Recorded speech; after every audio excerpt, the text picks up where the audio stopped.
ఇప్పుడు నేను చెప్పబోయేది కొన్ని సంవత్సరాల క్రితం బెంగుళూరులో జరిగినటువంటి ఘటన అనమాట. కర్ణాటకలో ఒక పల్లెటూరులో ఒక తండ్రి కొడుకులు ఉన్నారనమాట. తండ్రి కొడుకుని చాలా బాగా కష్టపడి చదివించాడు. దగ్గర దగ్గర అతనికి 21 సంవత్సరాలప్పుడు జాబ్ వచ్చింది కొడుక్కి. ఒక 25 సంవత్సరాలు వచ్చేతలకి అతనికి 1,50,000 శాలరీ. తండ్రి కొడుకులు చాలా హ్యాపీగా ఉన్నారు. వాళ్ళ మదర్ అయితే లేదు కానీ తండ్రి కొడుకులు చాలా హ్యాపీగా ఉన్నాడు. అయితే కొడుకు అలా జాబ్ చేస్తున్నప్పుడు మంచిగా శాలరీ వస్తున్నప్పుడు అదే కంపెనీలోనూ ఆ పక్కన ఎక్కడో ఒక అమ్మాయిని చూసి లవ్ చేశాడు. లవ్ చేసిన విషయం ఇక్కడ తండ్రికి వచ్చి చెప్పాడనమాట. తండ్రి ఎమ్మటనే నీ ఇష్టమే నా ఇష్టం, నువ్వు పెళ్లి చేసుకో, నాకు అదే కావాలి, నువ్వు చూసుకుని ఉంటే మంచి అమ్మాయి అయి ఉంటుంది అని చెప్పేసి ఇద్దరికి పెళ్లి చేశారనమాట. పెళ్లి చేసినప్పుడు ఈ తండ్రి కొడుకు కోడలు ఇట్లా మంచిగానే ఉంటున్నారు. అట్లా 1 సంవత్సరం దాకా బాగానే ఉన్నారు అంతా. ఇతను ఆఫీస్కి వెళ్ళి వస్తున్నారు, ఈవిడేమో హౌస్ వైఫ్గా ఉంటూ మంచిగా వండి పెడితే ఇటు మామని బాగానే చూసుకుంటుంది, ఇటు హస్బెండ్ని బాగానే చూసుకుంటుంది. అట్లా జరుగుతున్న క్రమంలో చిన్న చిన్న డిస్టర్బెన్స్లు. ఇతనికి మామకి కొంచెం హెల్త్ కొంచెం ప్రాబ్లం అయ్యింది.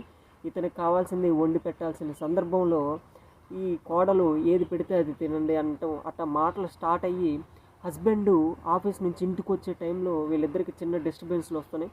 అట్టాగా కంటిన్యూ అవుతుంది. ఈ హస్బెండ్ ఎప్పటికప్పుడు చెప్పి నచ్చ సాల్వ్ చేస్తున్నాడు కానీ అది ఇంకా డైలీ డే బై డే ఇంకా ఎక్కువైపోతుంది.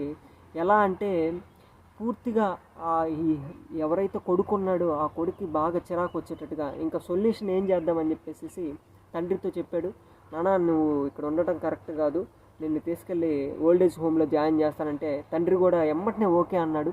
నా వల్ల మీరు ఇబ్బంది పడొద్దు, నన్ను ఓల్డేజ్ హోమ్లో జాయిన్ చేయి అని చెప్పేసి జాయిన్ చేయడానికి కొడుకు ఓల్డేజ్ హోమ్కి తీసుకెళ్ళాడు. అక్కడ జాయిన్ చేసి అన్నీ మాట్లాడేసేసి వచ్చేసాడు. కొడుకు ఇంటికి వచ్చాడు.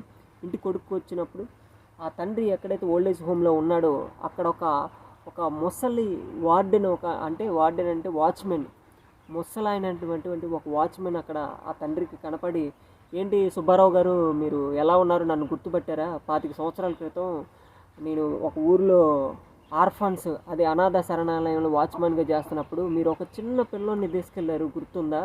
ఇప్పుడు ఆ పిల్లోడు ఎలా ఉన్నాడు అని అడిగితే ఆ తండ్రిని అన్నాడు.